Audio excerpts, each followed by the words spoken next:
नमस्कार। हिंदी साधन चैनल में आप सभी का एक बार फिर से हार्दिक स्वागत है। आज के इस वीडियो में सामाजिक अध्ययन के 60 महत्वपूर्ण प्रश्नों को लेकर उपस्थित हुए हैं। ये प्रश्न फरवरी 2014 में सीटेट के परीक्षाओं में पूछे गए हैं। तो चलिए हम प्रश्नों को शुरू करते हैं। शुरू करने से पहले आप सभी एक बार वीडियो को लाइक अवश्य कर दें, चैनल को सब्सक्राइब कर लें। प्रथम प्रश्न है प्रश्न संख्या 31। आंध्र प्रदेश में वंदे मातरम आंदोलन निम्नलिखित में से किस नाम से जाना जाता था? ऑप्शन है असहयोग आंदोलन, स्वदेशी आंदोलन, सविनय अवज्ञा आंदोलन, खिलाफत आंदोलन। ऑप्शन देखेंगे कौन सा ऑप्शन सही हो जाएगा। ऑप्शन दूसरा सही हो जाएगा। आंध्र प्रदेश में वंदे मातरम आंदोलन को स्वदेशी आंदोलन कहा गया था। इस आंदोलन का उद्देश्य ब्रिटिश उत्पादों का बहिष्कार तथा घरेलू उत्पादों के उपयोग को बढ़ाना था। यहाँ पे आपसे सबसे महत्वपूर्ण बात बता दें, प्रश्नों में जो टिक लगा है आप उसे सही नहीं मानेंगे, जो उत्तर मैं बताऊंगी उसे ही सही मानेंगे, क्योंकि ये प्रश्न में जो चिन्ह लगा हुआ है ये मैं आप सभी के लिए कहीं और से उपलब्ध कराई हूँ, इसीलिए इस उत्तर को मैं सही नहीं मान रही हूँ। तो आप जिस उत्तर को मैं सही बताऊं उसे ही सही मानेंगे। अगला प्रश्न है प्रश्न संख्या 32। निम्नलिखित में से किस विदुषी ने स्त्री और पुरुष के बीच सामाजिक अंतरों की आलोचना पर आधारित पुस्तक स्त्री तुलना का लेखन किया था? ऑप्शन है पंडिता रामाबाई, बेगम रुकैया, ताराबाई छिंदे, रास सुंदरी देवी। ऑप्शन तीसरा सही हो जाएगा। स्त्री पुरुष तुलना नामक पुस्तक की लेखिका ताराबाई छिंदे थी, जिन्होंने स्त्री पुरुषों के बीच सामाजिक अंतरों की आलोचना की थी। अगला प्रश्न है प्रश्न संख्या 34। 19वीं सदी में ब्रिटेन के औद्योगिकरण के साथ निम्नलिखित में से कौन सा परिवर्तन हुआ? ऑप्शन है भारत ब्रिटिश उद्योगों को कच्चे माल की आपूर्ति करने वाला प्रमुख देश बन गया। भारत ने ब्रिटिश उद्योगों को सस्ते मजदूर उपलब्ध करवाए। भारत ब्रिटिश औद्योगिक उत्पादों के लिए बड़ा बाजार बन गया। भारत में अनेक उद्योग स्थापित किए गए। ऑप्शन तीसरा सही हो जाएगा। अगला प्रश्न है प्रश्न संख्या 35। भू राजस्व के कौन से समझौते में राजाओं और तालुकदारों को जमींदारों के रूप में मान्यता दी गई? ऑप्शन है रैयतवारी समझौता, महलवारी समझौता, अस्थाई समझौता, पट्टीदारी समझौता। ऑप्शन दूसरा सही हो जाएगा, महलवारी समझौता। अस्थाई समझौते द्वारा राजाओं और तालुकदारों को जमींदार के रूप में मान्यता दी गई थी। ऑप्शन तीसरा सही हो जाएगा, अस्थाई समझौता। अगला प्रश्न है बेगम हजरत महल ने अंग्रेजों के विरुद्ध विद्रोह भड़काने में निम्नलिखित में से किस नगर के से सक्रिय भाग लिया? ऑप्शन है कानपुर, लखनऊ, फैजाबाद, इलाहाबाद। ऑप्शन दूसरा सही हो जाएगा, लखनऊ। अगला प्रश्न है निम्नलिखित में से किस अधिनियम एक्ट के अंतर्गत भारत प्रशासन को ईस्ट इंडिया कंपनी से ब्रिटिश क्राउन को हस्तांतरित किया गया? ऑप्शन है 1833 का अधिनियम, 1858 का अधिनियम, 1861 का अधिनियम, 1868 का अधिनियम। ऑप्शन दूसरा सही हो जाएगा, 1858 का अधिनियम। अगला प्रश्न है मध्यकालीन असम में पाइक निम्नलिखित में से क्या थे? ऑप्शन है बालात मजदूर, बागान में काम करने वाले मजदूर, पानी लगाने वाले, अनिवार्य सेवा के सदस्य।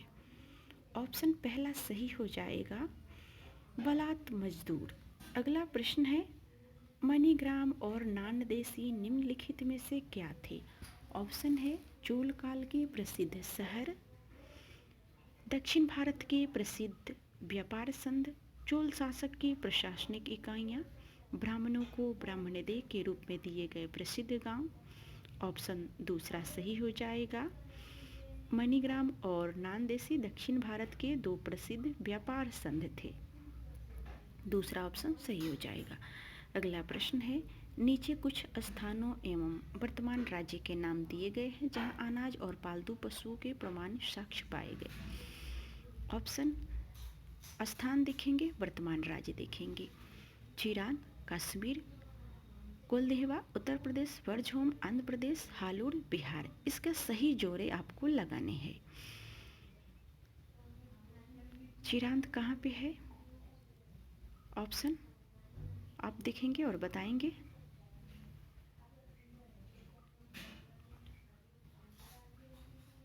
यहाँ ऑप्शन स्क्रीन पे आ रहा है। चिरांद बिहार में है, ए का एच हो गया। कुलदेहवा उत्तर प्रदेश में है। बरजहोम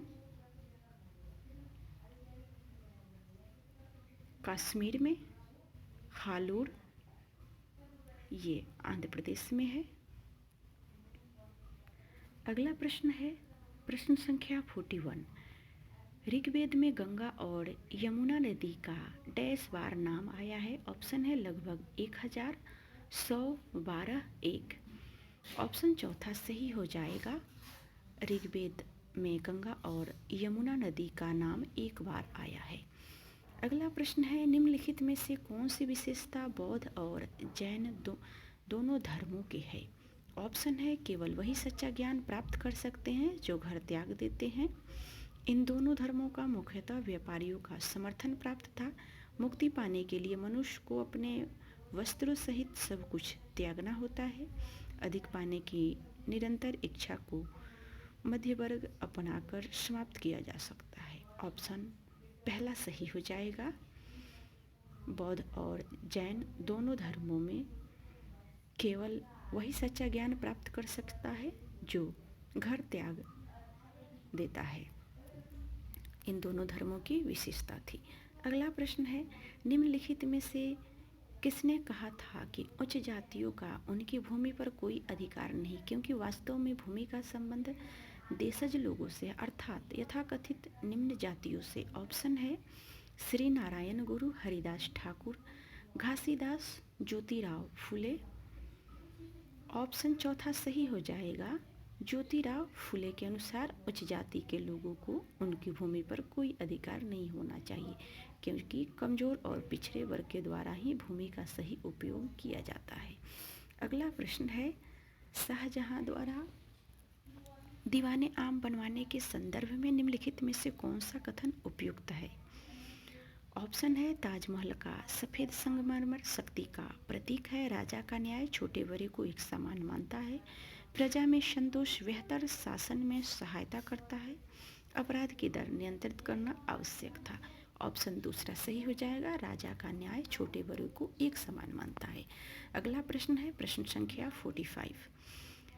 तमिलनाडु में चिनगलेटपुर जिला में उत्तरामेरूर के शिलालेख में निर्धारित नियम के कारण निम्नलिखित में से कौन सभा के सदस्य नहीं बन सकते। ऑप्शन है 35 से 70 वर्ष की आयु, वेदों का ज्ञान रखने वाले लोग, वे जिनके अपने घर थे, वे जिन्होंने अपना हिसाब किताब नहीं दिया था। ऑप्शन चौथा सही हो जाएगा।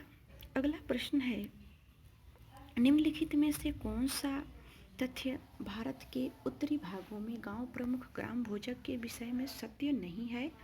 ऑप्शन है वह प्रायः बड़ा भूस्वामी होता था, उसका पद विरासत में मिलता था, राजा ने उसको कभी टैक्स एकत्र करने के लिए प्रयोग नहीं किया, प्रायः उसके पास होते थे और वह भूमि पर खेती करने के लिए मजदूरों को लगाया करता था। ऑप्शन तीसरा सही हो जाएगा। राजा को उसके सभी टैक्स एकत्र करने के लिए प्रयोग नहीं किया। अगला प्रश्न है मृदा के कौन से गुण की निर्धारण जनक चट्टान करती है। ऑप्शन है अपक्षय की दर और खाद मिट्टी, मृदा की मोटाई, मृदा की जमाव, रासायनिक गुण, पारगम्यता एवं संरचना। ऑप्शन चौथा सही हो जाएगा। रासायनिक गुण, पारगम्यता एवं संरचना। अगला प्रश्न है प्रश्न संख्या 48। धरातल के निकट पाए जाने वाले खनिजों को साधारणतः खोदकर निकालने की प्रक्रिया को क्या कहते हैं। ऑप्शन है उत्खनन, निस्तापन, विवृत, खान खनन, सेंटरन। ऑप्शन पहला सही हो जाएगा, उत्खनन। अगला प्रश्न है, दुनिया की प्राचीनतम चट्टानें निम्न में से कहाँ स्थिर है? ऑप्शन है पश्चिमी ऑस्ट्रेलिया, दक्षिण अफ्रीका, दक्षिण भारत, हवाई द्वीप। ऑप्शन पहला सही हो जाएगा, पश्चिमी ऑस्ट्रेलिया। अगला प्रश्न है, कच्चे माल को अधिक मूल्यवान उत्पाद में बदलने वाली क्रिया को क्या कहा जाता है? ऑप्शन है प्राथमिक क्रिया, द्वितीयक क्रिया, आर्थिक क्रिया, तृतीयक क्रिया। ऑप्शन पहला सही हो जाएगा, प्राथमिक क्रिया। अगला प्रश्न है, अपैची और क्रू निम्नलिखित में से क्या है?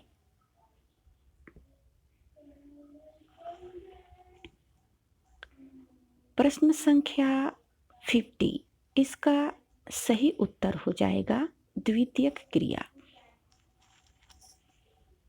एक बार इसके उत्तर पे हम चर्चा करेंगे, व्याख्या करेंगे। कच्चे माल को अधिक मूल्यवान उत्पाद में बदलने वाली प्रक्रिया को द्वितीयक क्रिया कहा जाता है। प्राथमिक क्रियाओं में कृषि, उत्खनन इत्यादि शामिल है, जिसके लिए कच्चा माल आवश्यक होता है। तो इस प्रकार प्रश्न संख्या 50 का दूसरा ऑप्शन सही हो जाएगा। अगला प्रश्न है प्रश्न संख्या 51, अपैची और क्रू निम्नलिखित में से क्या है? ऑप्शन है उत्तरी अमेरिका के कबीले, केनिया की घुमंतु खानाबदोश, अमेरिका के म्यूजिक बैंड, पर्यावरण पर वृत्तचित्र।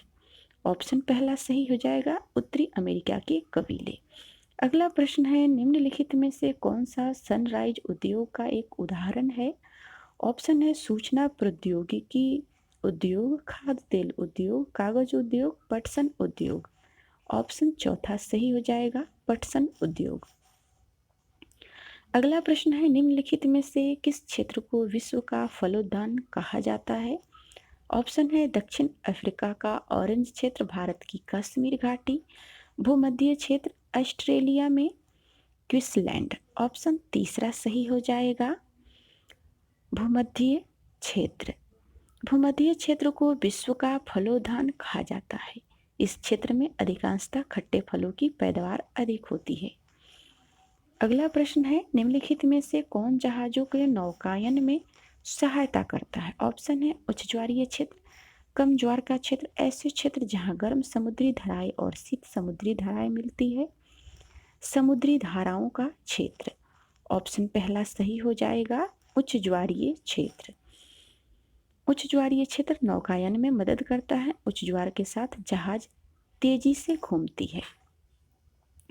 अगला प्रश्न है प्रश्न संख्या 55, पृथ्वी द्वारा प्रेषित रेडियो तरंगों को वापस पृथ्वी पर कौन परावर्तित करता है? ऑप्शन है ब्रह्ममंडल, मध्यमंडल, समताप मंडल, तापमंडल। ऑप्शन पहला सही हो जाएगा, ब्रह्ममंडल। अगला प्रश्न है, पर्यावरण में संतुलन बिगड़ जाता है यदि प्रजातियों की सापेक्ष संख्या के साथ छेड़छाड़ न की जाए, मानवीय गतिविधियां प्राकृतिक पर्यावास को संरक्षित करती रहे, जंगली जानवरों का विवेकहीन शिकार किया जाना निषेध हो, निर्वनीकरण तथा भू अपरदन चलता रहे। ऑप्शन चौथा सही हो जाएगा। अगला प्रश्न है, निम्न में से कौन सा विकल्प पोषणीय दीर्घजीवी विकास का सिद्धांत नहीं है? ऑप्शन है प्रकृति संसाधनों का अधिकतम प्रयोग, जीवन के प्रत्येक प्रकार का सम्मान और उसकी देखभाल, पर्यावरण के प्रति व्यक्तिगत रवैये और व्यवहार में परिवर्तन, मानव जीवन की गुणवत्ता में बढ़ोतरी।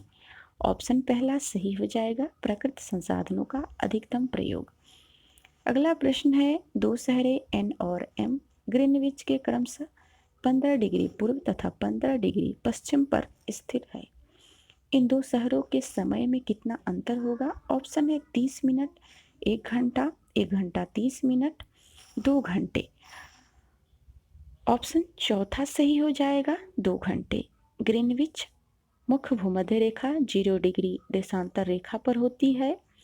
यदि दो शहरें 15 डिग्री पूर्व एवं 15 डिग्री पश्चिम पर स्थित है तो उनके देशांतर में 30 डिग्री का अंतर होगा। प्रत्येक देशांतर का समय अंतराल 4 मिनट का होता है, इसे आप याद रखेंगे। इस प्रकार दो शहरों के मध्य का समय अंतराल 2 घंटे का होगा, अर्थात 4 मिनट गुणे 30 बराबर 120 मिनट।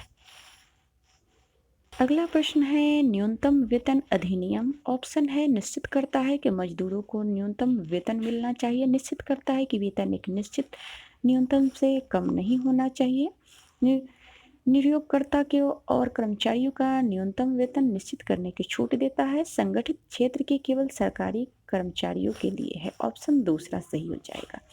अगला प्रश्न है संविधान के किस अनुच्छेद के अंतर्गत अस्पृश्यता के कारण किसी अयोग्यता को लागू करना कानून के अनुसार एक दंडनीय अपराध होगा। ऑप्शन है अनुच्छेद 15, अनुच्छेद 17, अनुच्छेद 21, अनुच्छेद 28। ऑप्शन दूसरा सही हो जाएगा, अनुच्छेद 17। अगला प्रश्न है भारत में असमानता का मुख्य कारण क्या है। ऑप्शन है गरीबी, धर्म, जाति, लिंग। ऑप्शन पहला सही हो जाएगा, गरीबी। भारत में असमानता का मुख्य कारण गरीबी है। अगला प्रश्न है संवैधानिक उपचारों का अधिकार। ऑप्शन है नागरिकों के मौलिक अधिकारों की रक्षा करता है, संविधान संशोधन द्वारा स्वयं को सुधारने के विषय में है, शिक्षा का अधिकार अधिनियम 2009 को निष्कासित करता है, न्यायपालिका को संसद द्वारा लागू को निरस्त करने की शक्ति प्रदान करता है। ऑप्शन पहला सही हो जाएगा। अगला प्रश्न है हिंदू उत्तराधिकार संशोधन अधिनियम 2005 के अनुसार निम्नलिखित में से क्या सत्य है।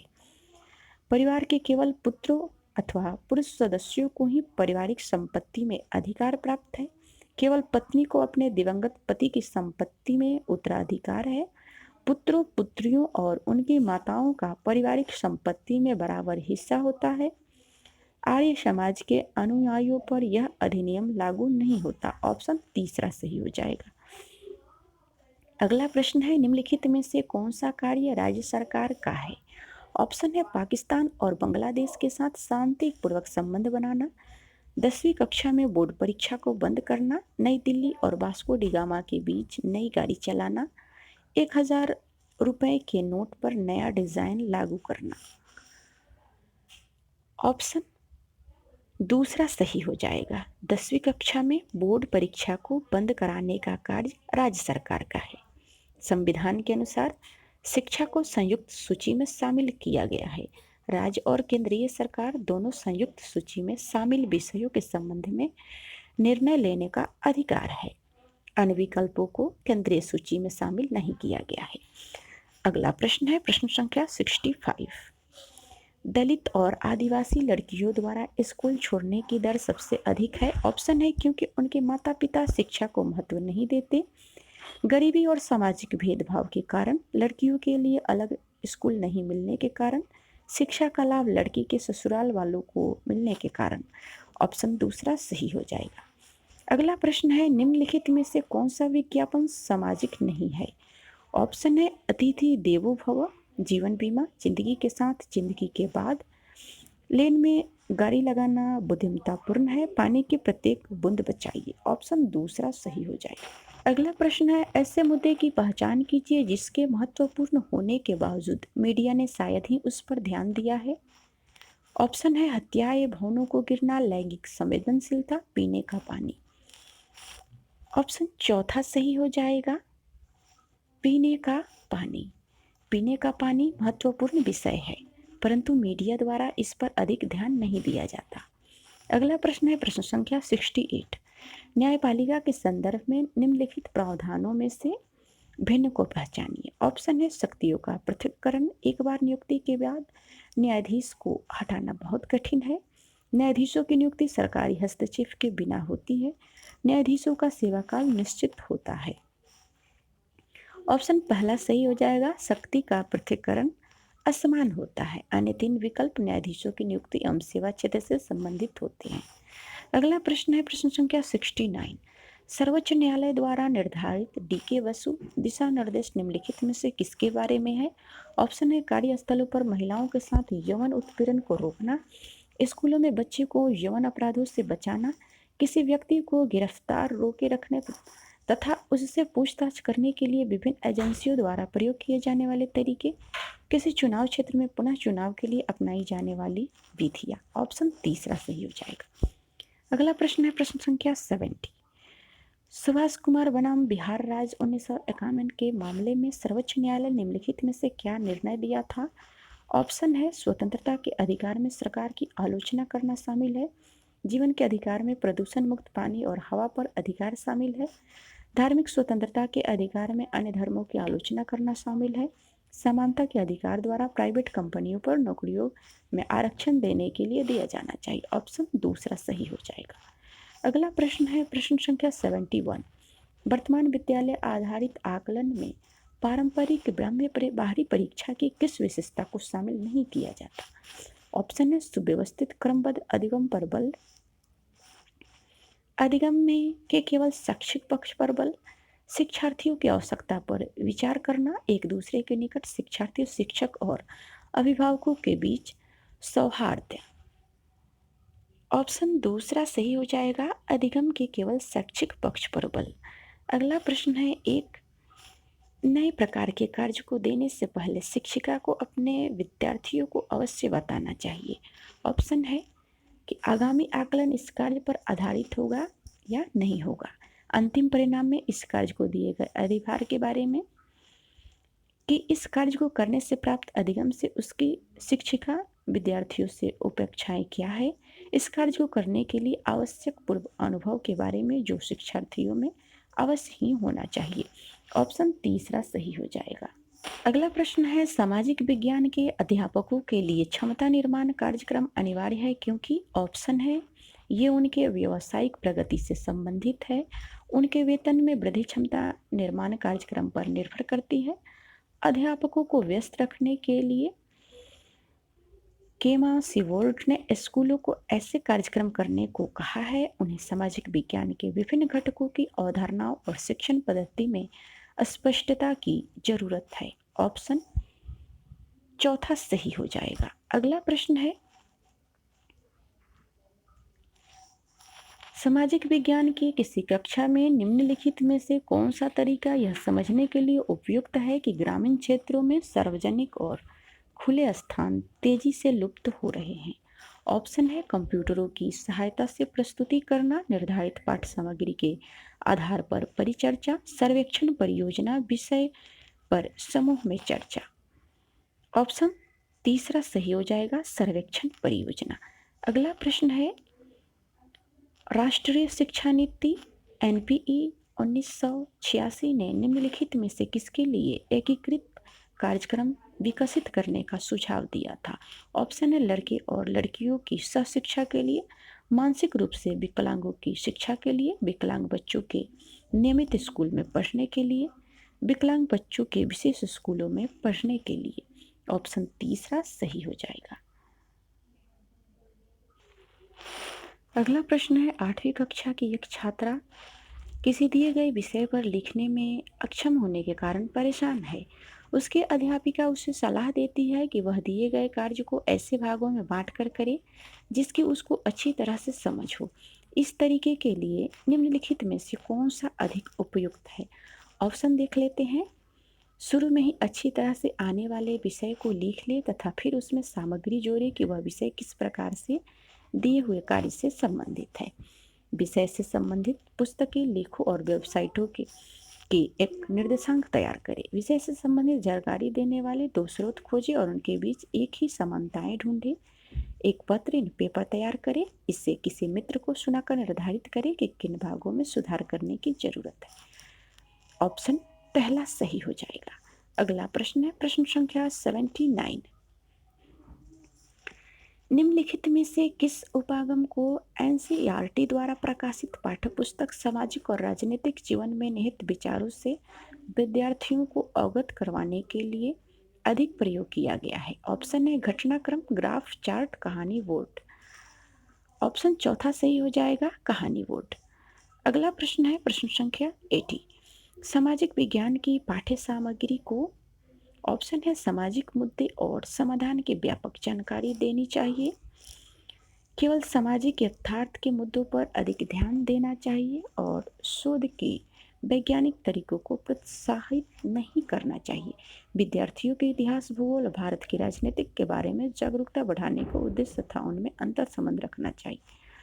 सुपरिचित सामाजिक वास्तविकताओं के बारे में गहन जानकारी एकत्र करने तथा प्रश्न पूछने के माध्यम से विद्यार्थियों की जागरूकता बढ़ाने का उद्देश्य रखना चाहिए।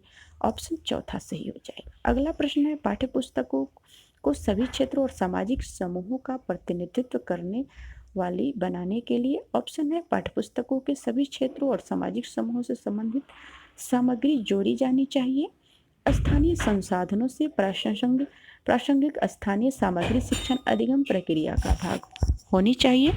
पाठ्यपुस्तकें देश की सभी भाषाओं, विशेषतः भारतीय संविधान की सूची 8वीं के दर्ज भाषाओं में लिखी जानी चाहिए। क्षेत्रों के बीच समान मुद्दे को केवल सामाजिक उजागर किए जाए ताकि संगठनात्मक गणतंत्र की भावना को प्रोत्साहन मिले। ऑप्शन पहला सही हो जाएगा। अगला प्रश्न है, निम्नलिखित को लैंगिक मुद्दे तथा लैंगिक भेदभाव के समाजीकरण की भूमिका के प्रति संवेदनशील बनाने के लिए स्कूलों को निम्नलिखित में से क्या करना चाहिए।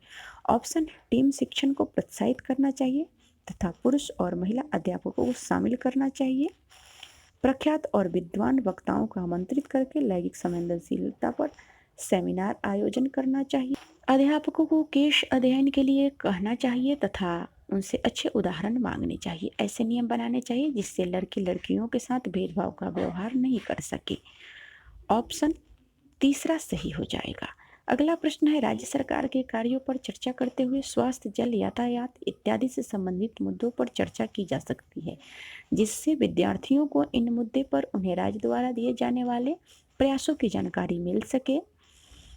विद्यार्थियों को इन क्षेत्रों में सरकार की भूमिका को याद करवाया जा सके। शिक्षार्थी उन मुद्दे को समझने तथा उन पर आलोचनात्मक विचार करने के लिए स्वतंत्र हो। विद्यार्थियों को सभी के लिए बेहतर सुविधाएं पाने हेतु आंदोलन आयोजित करने के लिए सजग किया जा सके। ऑप्शन तीसरा सही हो जाएगा। अगला प्रश्न है, राष्ट्रीय पाठ चर्चा की रूपरेखा 2005 प्रस्तावित करता है कि भूगोल पढ़ाया जाए, जिससे ऑप्शन है, भारत की विविध भौगोलिक विशेषताओं के इसके आर्थिक विकास में भूमिका को जाना जा सके। विद्यार्थियों का प्राकृतिक आपदाओं के भारत की अर्थव्यवस्था पर नष्टकारी प्रभाव के बारे में मार्गदर्शन किया जा सके। प्राकृतिक संसाधनों के अधिकतम प्राप्ति और उपयोग पर ध्यान केंद्रित किया जा सके। पर्यावरण चिंताओं तथा उसके संरक्षण के संबंध में आलोचनात्मक समझ पैदा की जा सके। ऑप्शन चौथा सही हो जाएगा। अगला प्रश्न है, सामाजिक विज्ञान की शिक्षा पद्धति और संसाधनों के बारे में राष्ट्रीय पाठ चर्चा की रूपरेखा 2005 के अनुसार सामाजिक विज्ञान के शिक्षण के लिए निम्नलिखित में से किसको अपनाना चाहिए। ऑप्शन है, ऐसी रणनीतियाँ जो विद्यार्थियों को लंबे समय तक तथ्य याद करने में सहायता करते हैं, मानसिक मानचित्र को, सूचना को तुरंत याद करने की क्षमता को बढ़ाते हैं, ऐसे तरीके जो रचनात्मक और आलोचनात्मक परिप्रेक्ष्य को बढ़ाते हैं, ऐसे उपागम जिससे बुद्धिमत्ता को बढ़ाने के लिए अधिक शिक्षण सहायक सामग्री शामिल हो। तो इन चारों ऑप्शनों में तीसरा ऑप्शन सबसे सही है, इसलिए ऑप्शन तीसरा सही हो जाएगा। अगला प्रश्न है, किसी सामाजिक विज्ञान की कक्षा में ढांचा का मुख्य लक्ष्य होता है। ऑप्शन है, योग्य निर्धारण के वांछित परिणामों को मजबूत करना, स्वतंत्र सोच निर्मित करने तथा विद्यार्थियों की सहायता करना, आत्मसंयम के कौशल में सुधार को सुनिश्चित करना, विद्यार्थियों को विचारों पर सोचने के योग्य बनाना। ऑप्शन दूसरा सही हो जाएगा। स्वतंत्र सोच निर्मित होने तक विद्यार्थियों की सहायता करना। अगला प्रश्न है, सूचना को छोटे छोटे भागों में बांटकर अंश तथा पूर्ण में संबंध स्थापित करने की योग्यता डैश है। ऑप्शन है, बोध, प्रयोग करना, विश्लेषण करना, स्मरण करना। ऑप्शन तीसरा सही हो जाएगा। अगला प्रश्न है, शैक्षणिक गतिविधियों पर विद्यार्थियों द्वारा खर्च किए जाने वाले समय को पढ़ाने के लिए अध्यापक को निम्नलिखित में से क्या करना चाहिए।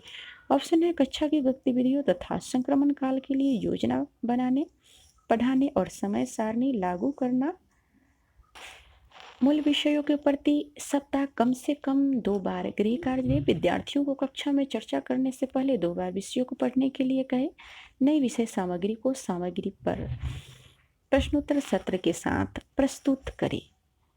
ऑप्शन पहला सही हो जाएगा। अगला प्रश्न है, प्रेरक अधिगम निम्नलिखित में से किस उपागम के विपरीत है? ऑप्शन है अनुरूपक नकल करना, प्रतिपादन शिक्षण, निपुणता शिक्षण, संरचनात्मक शिक्षण। ऑप्शन दूसरा सही हो जाएगा। अंतिम प्रश्न है, निम्नलिखित में से कौन सा कथन सामाजिक विज्ञान शिक्षण में प्रभावकारी चिंतन व्यवहार के संदर्भ में सत्य है? ऑप्शन है समवयस्क शिक्षण ध्यान से करना चाहिए क्योंकि इससे शिक्षक विद्यार्थियों के अपने वैचारिक क्षमता चिंतन प्रक्रिया को ऐसे विद्यार्थियों के निवेश को नकार देना चाहिए जो कक्षा में अनुशासन के लिए शिक्षण पद्धति को चुनौती देता हो। चिंतन को सैद्धांतिक ढांचे की ऐसी कड़ियों से निकाल देना चाहिए जो पूछताछ करने तथा समस्या समाधान को सीमित करती हो। अध्यापक को विश्वास तथा प्रत्येक अधिगम स्थिति के प्रति नमनीय वातावरण का निर्माण करना चाहिए। ऑप्शन चौथा सही हो जाएगा। तो आज के वीडियो में इतना ही, अगले वीडियो में मिलते हैं। तब तक के लिए वीडियो देखने के लिए आप सभी को बहुत बहुत धन्यवाद।